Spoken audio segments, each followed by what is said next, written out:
శ్రీ గురుభ్యో నమః. శ్రీ మహాగణాధిపతయే నమః. గత వారం 10 రోజుల నుండి జ్యోతిష సంబంధమైనటువంటి యూట్యూబ్ ఛానల్స్ చూస్తూ ఉంటే అన్నిట్లో కూడా ఒకటే విషయం. జూన్ 5వ తేదీ 6వ తేదీ పంచగ్రహ కూటమి ఏర్పడుతుంది. ఈ పంచగ్రహ కూటమి వల్ల కొన్ని రాసుల వారికి అదృష్ట యోగము, కొన్ని రాసుల వారికి చాలా ఇబ్బంది కలుగుతుంది. వారు గనక తగిన పరిహారాలు చేసుకోకపోతే ఏది ముట్టుకున్నా మసే. ఈ పంచగ్రహ కూటమి చాలా అరుదుగా వస్తుంది. 12 సంవత్సరాలకు ఒకసారి మాత్రమే వచ్చేటువంటిది. ఇటువంటి పంచగ్రహ కూటమి వల్ల 12 రాసుల వారికి గ్రహచారాలు మారుతాయి. కొన్ని రాసుల వారికి ఆ విధంగా ఉంటుంది, కొన్ని రాసుల వారికి ఈ విధంగా ఉంటుంది అనేటువంటి విషయాన్ని నేను చూస్తున్నాను, మీరు కూడా చూస్తున్నారని అనుకుంటాను. అయితే ఈ ఫలితాలు ఏవైతే చెప్తున్నారో అవన్నీ కూడా పూర్తిగా అవాస్తవాలు. ఏ జ్యోతిష గ్రంథంలో కూడా పంచగ్రహ కూటమి వల్ల గ్రహచారము మారుతుంది అనేటువంటి విషయాన్ని చెప్పబడలేదు. వాస్తవాన్ని మీ ముందుకు తీసుకురావాలనే ఉద్దేశంతో ఈ వీడియో చేస్తున్నాను.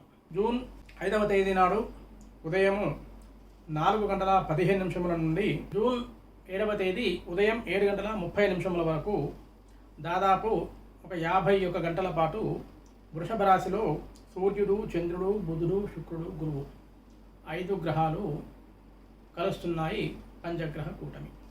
ఈ చాతుర్గ్రహ కూటమి, పంచగ్రహ కూటమి అనేటువంటిది సాధారణంగా వచ్చేటువంటిది.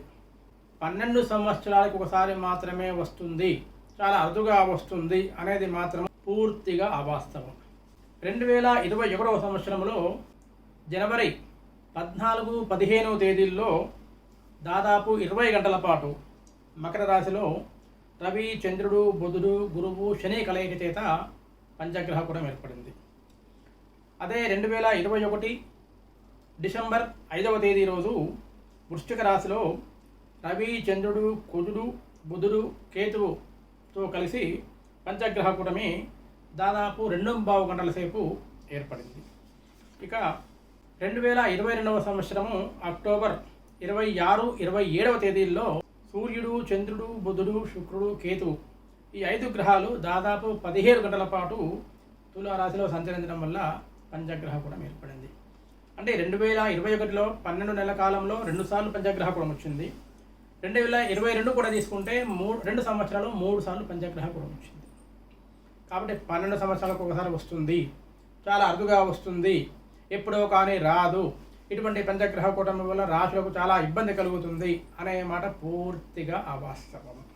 ఏ జ్యోతిష్య గ్రంథాల్లో కూడా పంచగ్రహ కూటమి వల్ల కానీ, చాతుర్గ్రహ కూటమి వల్ల కానీ ఫలాని రాశి వారికి ఈ ఫలితం కలుగుతుంది, ఫలాని రాశి వారికి ఆ ఫలం కలుగుతుంది, 6 రాశుల వారికి ఇబ్బంది కలుగుతుంది, 6 రాశుల వారికి అదృష్టయోగం కలుగుతుంది, 6 రాశుల వారికి రాజయోగం కలుగుతుంది, 6 రాశుల వారు ముట్టుకుంటే మసైపోతుంది అని ఏ జ్యోతిష్య గ్రంథంలో కూడా రాయబడలేదు.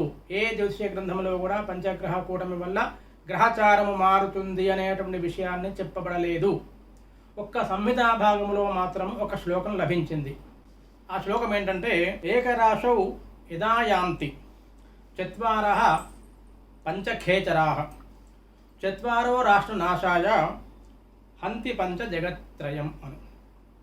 ఒకే రాశిలో కనుక 4 గ్రహాలు అంటే చాతుర్గ్రహ కూటమి ఏర్పడినట్లుంటే రాష్ట్ర నాశనము జరుగుతుంది. హంతి పంచ జగత్రయం. ఒక రాశిలో కనుక 5 గ్రహాలు కలిసినట్లుంటే, పంచగ్రహ కూటమి వచ్చినట్లుంటే 3 జగాలకి నష్టం కలుగుతుంది అన్నారు.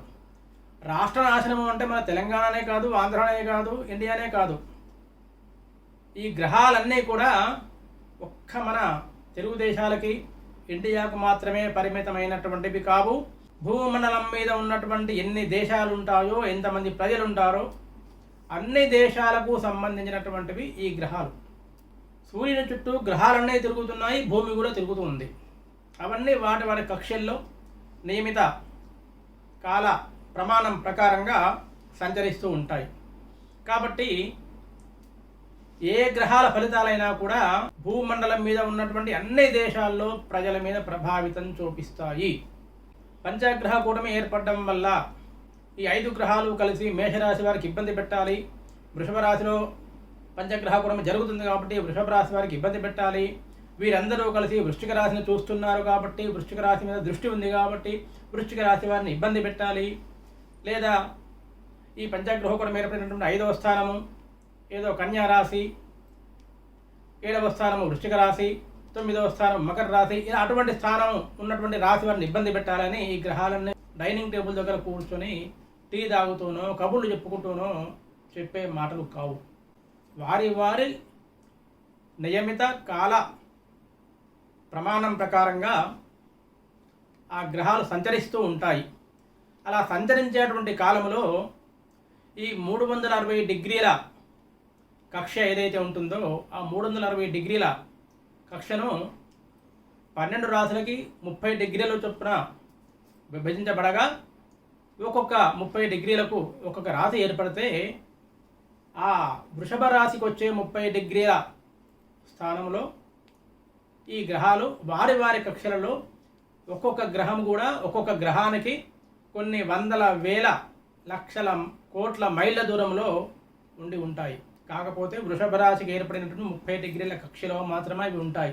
అంతే తప్ప అన్నీ ఒకే దగ్గర కూర్చొని మాట్లాడి ముచ్చరించి టీ తాగి పార్టీ చేసుకునేటువంటి గ్రహాలు కావు. ఏ జ్యోతిష్య గ్రంథాల్లో కూడా పంచగ్రహ కూటమి వల్ల గ్రహచారం మారుతుంది, గ్రహచార ఫలాలు మారుతాయి, రాజయోగాలు వస్తాయి, అవయోగాలు వస్తాయి, ఇబ్బందులు కలుగుతాయి, వారు ఎటువంటి పరిహారాలు చేసుకోకపోతే చాలా కష్టపడతారని ఏ గ్రంథంలో కూడా రాయబడలేదు, ఏ గ్రంథంలో కూడా లేదు. ఇది వాస్తవము. ఇటువంటి అవాస్తవమైనటువంటి విషయాలు రావడం వల్ల ఎవరైతే జ్యోతిష్యాన్ని నమ్ముతున్నారో, జ్యోతిష్యం మీద విశ్వాసం ఉందో, జ్యోతిష్యాన్ని ఆదరిస్తున్నారో అటువంటి వారికి కూడా విశ్వాసము సన్నగిల్లే అటువంటి అవకాశం ఉంది. జ్యోతిష్ శాస్త్రం మీద నమ్మకం పోయే అటువంటి అవకాశం ఉన్నది. ఒక వ్యక్తి జన్మించిన తర్వాత అతను పుట్టినప్పుడే అతని జాతక చక్రం ప్రకారంగా జాతకం నిర్ణయింపబడుతుంది. తర్వాత అతని జీవితంలో అతను చేసేటువంటి కర్మ ఫలితాలను బట్టి, కర్మ ఫలాలను బట్టి, పుణ్యాన్ని బట్టి, పాపాన్ని బట్టి జాతక చక్రంలో ఉన్నటువంటి ఫలితాల్లో హెచ్చుతగ్గులు, తీవ్రతలు పెరగడము తగ్గడం అనేది ఉంటుంది. అంతే తప్ప ఈ పంచగ్రహ కూటమి, షష్టగ్రహ కూటమి లేదా చాతుర్గ్రహ కూటమి వల్ల ఏ రాశి వారికి కూడా ఎటువంటి రాజయోగాలు, కుబేర యోగాలు, అఖండ రాజయోగాలు, ధనయోగాలు, అవయోగాలు, అదృష్ట యోగాలు, దురదృష్ట యోగాలు కలవవు, ఉండవు, లేవు. ఏ గ్రంథంలో కూడా ఇటువంటి విషయము లేదు. దీనికి ఫలాని రాశి వారు ఎటువంటి పరిహారం చేసుకోవాలి అని కూడా ఏ గ్రంథంలో కూడా లేదు. కాబట్టి మీరు ఇటువంటి అవాస్తవాలని నమ్మకండి, ప్రచారం చేయకండి. జ్యోతిష్ శాస్త్రం గురించి యథార్థాన్ని తెలుసుకోండి. యథార్థాన్ని తెలుసుకొని ఆ విధంగా జ్యోతిష్ శాస్త్ర ఫలాలని అందుకోండి. మీకు కనుక ఈ వీడియో నచ్చినట్లుంటే అందరికీ షేర్ చేయండి, లైక్ చేయండి, కింద కామెంట్ పెట్టండి, ఛానల్ని సబ్స్క్రైబ్ చేసుకోండి. ధన్యవాదాలు.